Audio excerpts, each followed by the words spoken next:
Hello నమస్తే, welcome back మన కాందాన్ media. నేను మీ బాలు.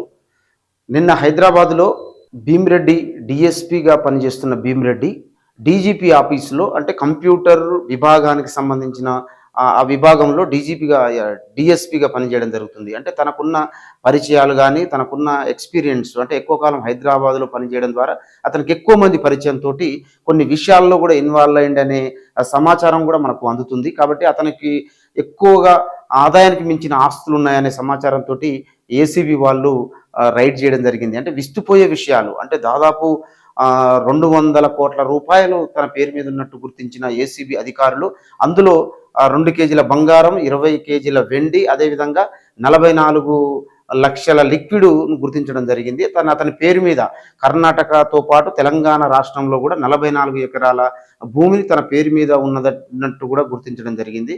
అదేవిధంగా వ్యక్తిగతంగా కూడా అంటే తనకు ఓపెన్ ప్లాట్లు కానీ విల్లాలు కానీ తన పేరు మీద తన ఇల్లు కూడా పత్రాలను కూడా డాక్యుమెంటేషన్ రూపంలో కూడా ఉందనేది అధికారులు గుర్తించడం జరిగింది.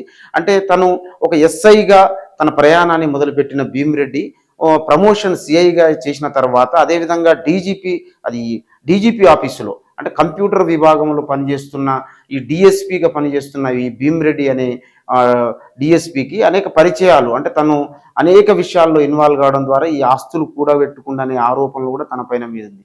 అంటే ఈ సొమ్మంతా ఈ ఆస్తులు ఈ అంతస్తులంతా అసలు ఈ సొమ్ము ఎవరిదనే విషయం కూడా మనం గమనించాల్సిన అవసరం ఉంటుంది. అంటే ఉద్యోగం చేసుకుంటూనే ప్రజలకు సేవ చేయాల్సిన ఒక అధికారులు ఇలా ఘోరంగా అంటే ఒక అధికారి తనకు ఆల్రెడీ జీతం వస్తుంది, తన కుటుంబం కానీ తన పిల్లలు కానీ తను వ్యక్తిగతంగా కూడా ఒక మంచి జీవితాన్ని అనుభవిస్తున్న ఒక అధికారి ఇలా చేయడం అనేది అంటే అవినీతి అనేది ఎంత స్థాయిలో ఉందనేది మనం గుర్తించాల్సిన అవసరం ఉంది. కాబట్టి ఇలాంటి ఈ అధికారులను వెంటనే సస్పెండ్ చేసేసి మళ్ళీ భవిష్యత్తులో జరగకుండా కూడా చూడాల్సిన అవసరం ఉంది.